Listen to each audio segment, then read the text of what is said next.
এই তো মহানগর প্রজেক্ট, আমাদের গন্তব্য মহানগর আবাসিক। এই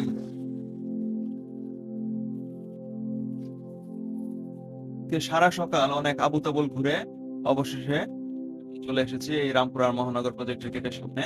তারপর এখান থেকে রাস্তা পার হয়ে তারপর সামান্য একটু হেঁটে হেঁটে চলে এলাম অদনানের বস্তি 14 বাই কতে। এই হচ্ছে 14 বাই ক, জুমনের বস্তি। এই যে এটা হইতেছে জুমনের বস্তি, দেখা যাচ্ছে 2 তলা জুমনের বস্তিতে এসেছি, যাকে তোমরা সবাই অদনান নামে চেনো। আমি অদনানের খোঁজে এসেছি। অদনান আমাকে বললো যে ভাই আপনি দাঁড়ান, আমি 5 মিনিটে আসতেছি। 15 মিনিটের মতো হয়ে গেছে, ওর কোনো খবর নাই। পরে এই জন্য আমি আর অপেক্ষা করতে পারলাম না, একদম ওর বাসাতে চলে আসছে। আর একটা কে যেন আসছে, কে যেন আসছে এখানে, কাকে যেন দেখলাম। একটা ভূতের ছায়া কি দেখলাম, না এটা কি দেখলাম আমি? একটা ভূতের ছায়া, ওই যে একটা ভূতের ছায়া দেখতে পাচ্ছি। এটা কি ভূতের ছায়া না এটা কে?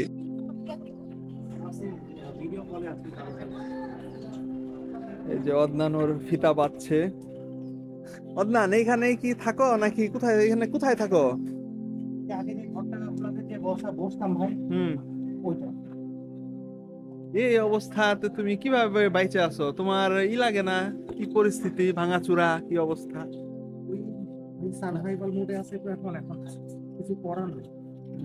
অদনান আমাদের কিন্তু আরেকটা কাজ করতে হবে। হ্যাঁ, সেটা হচ্ছে আমাদের ভাই ব্রাদার আরিফ বেচারা কয় ঘন্টা বাস জার্নি করে আফতাবনগর থেকে বিজয় সরণিতে অফিস করতে যায়। তো এটা বেচারার জন্য অনেক কষ্ট। তাই বলছে ভাই আমাকে একটা শর্টকাট রাস্তা বের করে দেন। তো সেই উদ্দেশ্যেই আজকে আমি আর অদনান বেরিয়েছি বুকারিফের জন্য একটা শর্টকাট রাস্তা আবিষ্কার করার জন্য। তাই আমরা দুজন যাচ্ছি এখন অদনানের বস্তি থেকে মধুবাগ ব্রিজের দিকে, হাতির ঝিলের পাড় দিয়ে। এই তো আজকে আমি আদনান এবং আমার সাথে রাহাত ভাই, আমরা দুজন এই যে হাতির ঝিল দিয়ে ঘুরে ঘুরে আমাদের বুকারিফের জন্য একটা শর্টেস্ট পথ আবিষ্কার করার চেষ্টা করছি। কি রাহাত ভাইয়া, ঠিক বলেছি কিনা? আপনি বলুন। আমি বলবো? হ্যাঁ, আমরা সত্যি বলছি। আরিফ, বুকারিফ, তোমার জন্য তোমার বড় 2 ভাই শর্টেস্ট পথ আবিষ্কার করার জন্য আদা জল খেয়ে পড়ে লেগেছে। গাড়িটার জন্য কিছু শোনা গেল না। আমরা আফতাবনগর থেকে বিজয় সরণি পর্যন্ত আসার শর্টেস্ট পথ আবিষ্কার করার জন্য বদ্ধপরিকর। ইনশাল্লাহ আল্লাহ আমাদের সফল কাম করবেন। জয় বাংলা।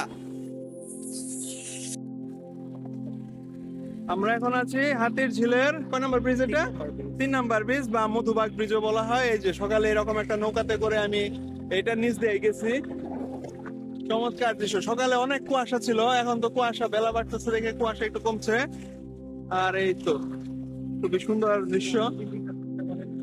ও রানার, রানার ছুটছে, রানার আবার হাতে মোবাইল যেন পানিতে না পড়ে যায়, ওই যে রানার।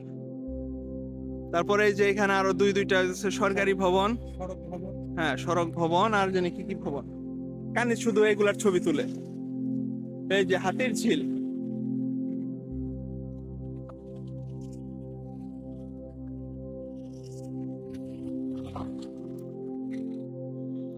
এরপর মধুবাগ ব্রিজ থেকে আমরা পায়ে হেঁটে একটু সামনের দিকে এগোলাম।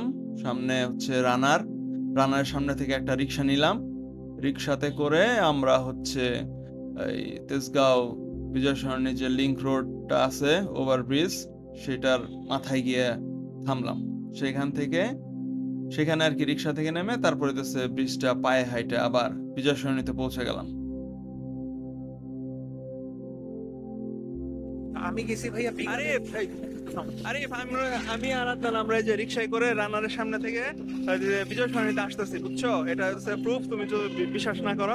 রিক্সাতে 30 টাকা না? হ্যাঁ, আপনি কি 30 টাকাতে মানে তুমি হইতেছে আসতে পারবা ওই রানারের সামনে থেকে মধুবাগ যে ব্রিজটা আছে না, 3 নম্বর হাতির ঝিলের ব্রিজ, এইখান থেকে তুমি একটা রিক্সাতে চড়ে একদম এই যে বিজয় সরণিতে আমরা আসতেছি। বিজয় সরণিতে এসে তোমাকে আমরা করবো, আওয়াজ দেবো। তোমার জন্য শর্টেস্ট পথ আবিষ্কার করে ফেলছি, দেখছো?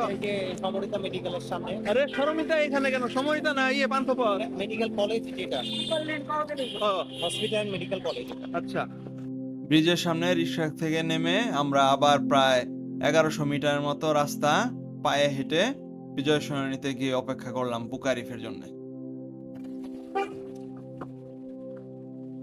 আমরা এখন আছি তেজগাঁও, বিজয় সরণি তেজগাঁও লিংক রোডে। লিংক রোড যে ফ্লাইওভার ব্রিজে, এখান থেকে সামনে এগিয়ে গেলেই হইতেছে কি বলে বিজয় সরণি মণিপুরি পাড়া, যেখানে আরিফের অফিস। আমরা সেখানে যাব। আমরা আরিফের জন্য একটা শর্টেজ পথ আবিষ্কার করতে সক্ষম হয়েছে। এখন দেখা যাক আরিফ আমাদের এটা গ্রহণ করে কিনা। এগুলো কিসের জন্য বানাইছে? এই যে সাইনবোর্ড লাগানো।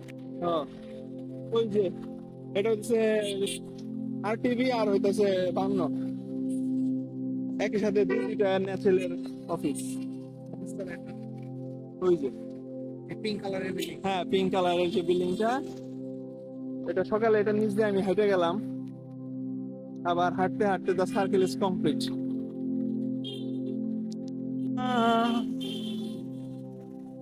ওই যে ঢাকা এলিভেটেড এক্সপ্রেস ওয়ে। আমি এটাতে 4 বার উঠছি, এই এক্সপ্রেস ওয়েতে। 2 বার দিনের বেলা, 2 বার রাতের বেলা। 2 বার আসছি, 2 বার নামছি, আসছি, 2 বার গেছি। এরপর আমরা নব থিয়েটারের সামনে দুইজন বসে অপেক্ষা করি বুকারিফের জন্য, কারণ বুকারিফ তখন মিটিং এ ব্যস্ত ছিল, ওরে ফোন দিয়ে পাওয়া যাচ্ছিল না, তাই আমরা ওর জন্য কতক্ষণ অপেক্ষা করতেছিলাম। এই ভাই ব্রাদার, ইডব্লিউর ভাই ব্রাদার, দেখো এই যে আমরা 3 টেক্কা, আজকে 3 টেক্কা, হরতন, রুইতন আর চিরাতনের 3 টেক্কা একসাথে হয়েছি। আমাদের আরেকটা টেক্কা মিসিং। সেই টেক্কাটা কে? পাশা ভাই। পাশা ভাই নাকি? We miss you. Yo Pasha. তারপরে হচ্ছে আসিফ নেওয়াজ চৌধুরী, রায়হান, যত আর কি আমাদের ক্লোজ ভাই ব্রাদার আছো। তোকি হ্যাঁ, তোকে ভাই তোকি। তোকে তো বিয়ে হয়ে গেছে তোকে তো। বিয়ে আমারও তো হইছে। We miss you. আমরা দেখো 3 টেক্কা আজকে একসাথে হয়েছি, তোমাদের অনেক স্মরণ করতেছি। একদিন হবে আমাদের সবার ইডব্লিউর সাথে মোলাকাত। তাহলে টাটা, বাই বাই। এরপর ঘন্টাখানেক আমরা তিনজন শিরাম আড্ডাবাজি করলাম।